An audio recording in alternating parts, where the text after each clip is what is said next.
की त्रिज्या है क्रमशः 19 cm। ठीक है, कह रहा है एक क्वेश्चन है, एक वृत्त की बात नहीं कीजिए, ध्यान से समझिए। एक वृत्त की त्रिज्याएं, एक वृत्त की त्रिज्याएं क्रमशः, ठीक है,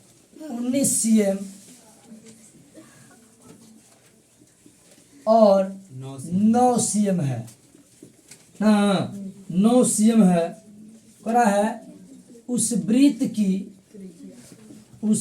की त्रिज्या ज्ञात करें, उस वृत्त की त्रिज्या ज्ञात करें जिसकी परिधि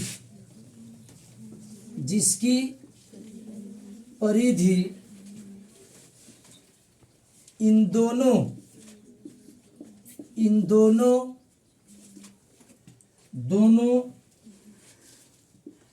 वृत्तों की परिधियों के योग के बराबर है ना।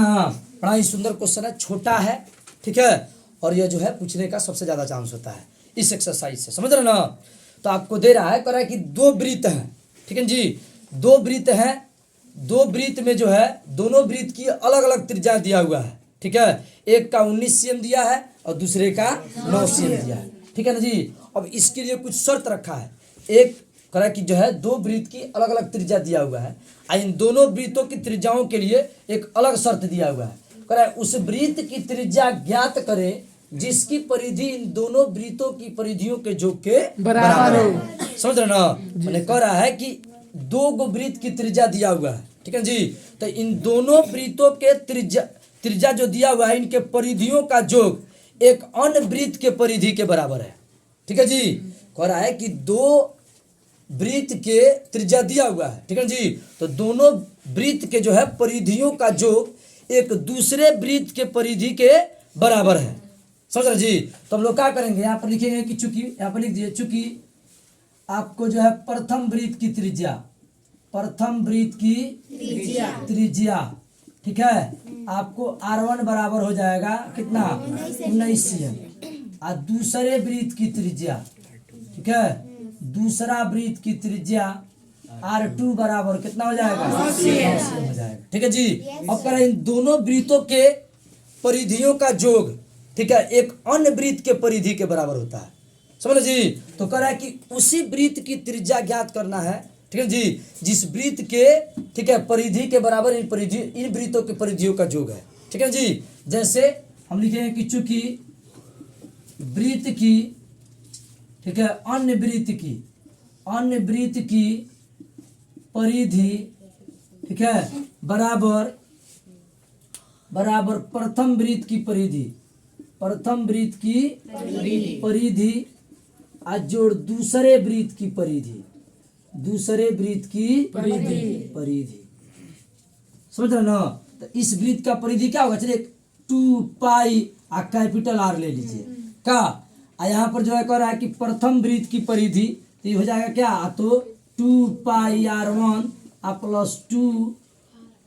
पाई R2, ठीक है जी। अब 2 पाई इधर हो गया, यहाँ पर क्या देख रहे हैं, 2 पाई को कॉमन ले लेते हैं, ये जाएगा R1 प्लस R2, ठीक है ना। तो 2 पाई से 2 पाई कट गया, तो R बराबर क्या हो जाएगा, R1 प्लस R2, समझ रहे ना। तो R1 प्लस R2 यानी R1 का वैल्यू कितना है, 19 cm, R2 का वैल्यू कितना है, 9 cm, तो ये दोनों को जोड़ेंगे तो कितना हो जाएगा, 28 cm हो जाएगा, यानी दूसरे वृत्त की त्रिज्या R बराबर कितना हो जाएगा, 28 cm हो जाएगा, ठीक है। एक और बात है, ठीक है, ये आप देख रहे हैं, थोड़ा सा इसको एक्सपेंड करके बना दिया गया है, थोड़ा सा बड़ा सा बना दिया, लेकिन ये हो गया आपको सब्जेक्टिव टाइप, जैसे 2 नंबर में पूछ देता है, ठीक है ना जी। तो आप जो है 2 नंबर 5 नंबर में पूछ दे, तो आप इसको ऐसे बनाएंगे। अगर इसी टाइप का क्वेश्चन हो, सेम क्वेश्चन हो और डायरेक्ट आपको ऑब्जेक्टिव में बनाना है, ठीक है, तो ये क्या कर रहा है कि एक इन दोनों वृत्तों की परिधियों के योग, ठीक है, योग के बराबर है, उस वृत्त की त्रिज्या ज्ञात करना है, ठीक है जी, जिसकी जो है परिधि इन दोनों वृत्त के परिधियों के योग के बराबर है। तो इस तरह आपको अगर त्रिज्या निकालने के लिए कह दे, 2 गो अलग अलग वृत्त दे दे, 3 गो अलग अलग वृत्त दे दे, 4 गो अलग अलग वृत्त दे दे, ठीक है जी, आ कहे कि इन वृत्त के परिधियों का योग एक अन्य वृत्त के परिधि के बराबर है, ठीक है जी, और उसका आपको आर निकालना हो तो कुछ नहीं करना है, सीधे सीधी आपको त्रिज्या निकालना है, तो त्रिज्या निकालना है तो उसका आप कैपिटल आर ले लीजिए, आज जितना आर देता है उस सबको जोड़ दीजिए। जैसे 19 cm और 9 cm दिया तो ये कितना हो गया, 28 सेंटीमीटर हो गया, बन गया,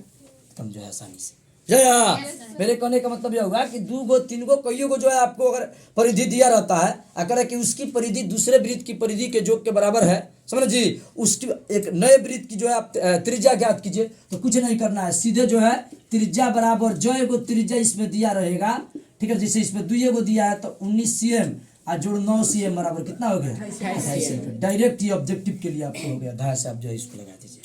पता समझ में, किसी को कोई दिक्कत